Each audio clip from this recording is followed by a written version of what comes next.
thousands of decisions in our lives every day, some being automatic and others needing a little bit more thought. For example, should I eat an apple today or a candy bar? Or, a little bit more difficult, should I invest in, oh, I forgot, we have to do it like that. Should I invest in buying a new home? Well, even though these are split-second choices, for the purpose of this speech, we are going to focus on seatbelt use, impaired driving, and distracted driving, and how making the smart decision can help save a life. So today, what are the problems in making these choices? What are the causes that make you make these decisions? And how people can make the right decision and save lives. Hold on. So, to give us a little example, I'm going to do this from here.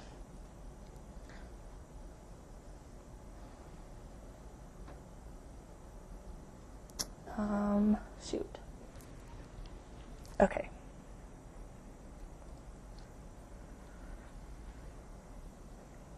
This should work. Sorry, guys.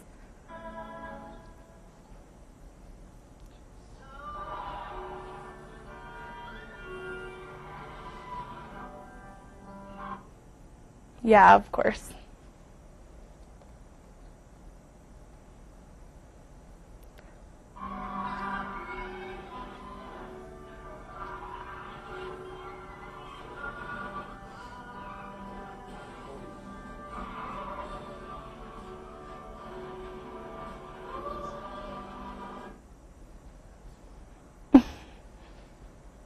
Bummer.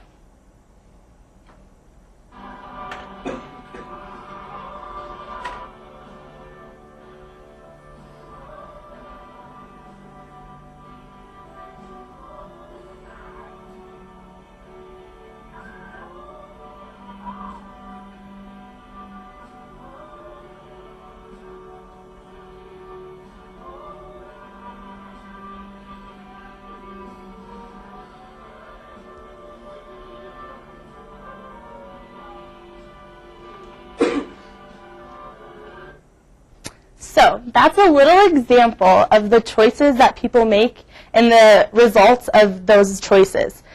So first, let's focus on the problem. Not wearing seatbelts, driving impaired, and texting while driving are all leading causes of vehicle fatalities. In 2009, the Wyoming Highway Patrol recorded a total of 134 fatalities due to all of these incidents. That actually is a progression from what it has been in the past 10 years, but it's still 134 fatalities that could have been prevented. 3/4 of these crashes were caused because of not wearing seatbelts. The National Highway Traffic Safety Administration, also known as NHTSA, has encouraged manufacturers to keep improving their reminder systems, but because of this, they're finding that people are still finding ways to disengage these reminder systems. Also, NHTSA has found a parallel with seatbelt use and impaired driving. Because drunk drivers lose their inhibitions, they decide to drive, and after they have had a few drinks, because they don't care, they don't put their seatbelts on. However, the largest problem right now due to traffic safety today is texting and driving. NHTSA stated in 2009 that driving distracted is an even larger problem than impaired driving.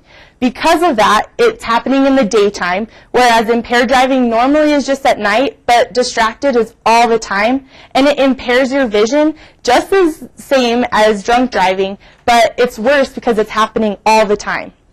So now that we know our problems, I forgot to do this. Now that we know our problems, what are the causes? The main causes are, of course, alcohol, peers, friends, who you're hanging around, and all of these distractions, like I said, mainly cell phones. People are wanting to multitask. They think that, oh, I can do it, I can drive, but really, according to the numbers and according to just studies that they actually see how it does impair your driving, it's a problem. There's also unwillingness to wear the seatbelts. In some cases, people have found that because of seatbelt use, it has made a family member or someone that they've known die in a wreck, and so they decide, no, I'm not going to wear a seatbelt because it's going to hurt me.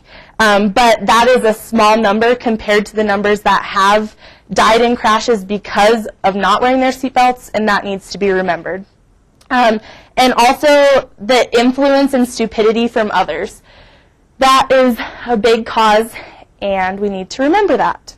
So now that we know our causes, what are our solutions?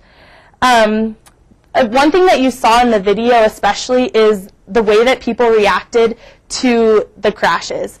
Not the person laying there because they're dead. You know, it's your family, it's your friends, it hurts them. And you need to think about not wearing your seatbelt, driving drunk, texting while driving. That affects not only you, but the people around you.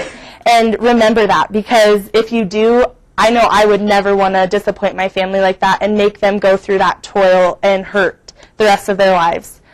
Be smart, care about others on the road, because you may not know that person, but there's another video that you guys need to look up, which is 3 girls from, I believe, Germany, and they are texting while driving. They, of course, go onto the oncoming traffic, hit that car, very graphic, you see everything. But the one part that really hit me hard was the daughter in the car that they hit saying, "Mommy, Daddy, wake up. Mom and Dad are dead." Little baby sitting next to her, dead, didn't even get to live. It's other people on the road that you're going to hurt too, so you need to keep that in mind. You can advocate, like myself today standing up here. Be a good advocate. Tell your friends, don't drink and drive. Tell your friends, for those that are 21, don't wear your seatbelt. Don't let someone get in the driver's seat or the passenger seat, whatever. If you have friends in your cars, tell them to wear their seatbelts. There are laws. Cheyenne has the city ordinance for texting and driving. You cannot do that or you'll get a hefty ticket, and I do know people that have had those tickets, so remember that. It is being considered for national law, so it's unfortunate because I know a lot of people, well, it isn't unfortunate, but I know a lot of people don't want that, but it's a great thing because we need to keep our roads safe. So, in conclusion, don't be the problem, avoid the causes, and be the solution. And make the right choice today. And I'm also going to help you guys remember to do this because I have some neat little clips that if you can keep in your car, and if you are to get in a wreck and your seatbelt will be on, I hope it will be, and you can't get it undone, these will cut your seatbelt, so always keep these in your car. I have really cool keychains that relate to impaired driving, and I have awesome suckers that I know you all love that have little reminders on them to don't drink and drive. So thank you.